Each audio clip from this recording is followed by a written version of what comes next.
నిద్ర సరిగ్గా పట్టట్లేదా? పడుకునే ముందు ఇప్పుడు నేను చూపించినయి కొన్ని ప్రాక్టీస్ చేయండి. మీకు చాలా బాగా నిద్ర పట్టడానికి హెల్ప్ అవుతుంది. హెడేక్స్, మైగ్రేన్స్ ఉన్న కామ్ చేస్తుంది. నెగెటివ్ థింకింగ్, ఓవర్ థింకింగ్ కూడా చాలా బాగా కంట్రోల్ చేస్తుంది. సగం మందికి మైండ్ ఆఫ్ చేయడానికి రాదనమాట పడుకునే ముందు. సో, అలా ఆఫ్ చేయడానికి చాలా బాగా హెల్ప్ అవుతుంది మీకు.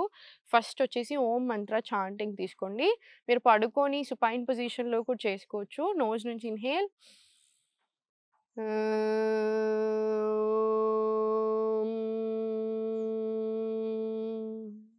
ఈ వైబ్రేషన్స్ ఏదైతే ఉన్నాయో చాలా పాజిటివ్ ఎనర్జీని ఇస్తుంది. టాక్సిన్స్ రిలీజ్ చేస్తుంది.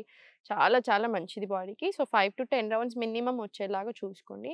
అండ్ సెకండ్ వచ్చేసి మీకు Ananda Balasana, Suptabaddha Konasana, legs up the wall Viparitakarani ఇలాంటి ఆసనాస్ ప్రాక్టీస్ చేసి ఒక 5 డీప్ బ్రెత్స్ తీసుకొని చూడండి. జస్ట్ ఇలా ఇన్‌హేల్ ఓపెన్, ఎక్స్‌హేల్ డౌన్. మళ్ళీ ఇన్‌హేల్ అప్, ఎక్స్‌హేల్ డౌన్. ఇది 5-10 రౌండ్స్ రానియండి. థైరాయిడ్ ఉన్నా కూడా చాలా తగ్గడానికి హెల్ప్ చేస్తుంది. నిద్ర సరిగ్గా పట్టేలా చేస్తుంది. హార్ట్‌కి, లంగ్స్‌కి కూడా చాలా చాలా మంచిది. తప్పకుండా ఫాలో చేసేయండి.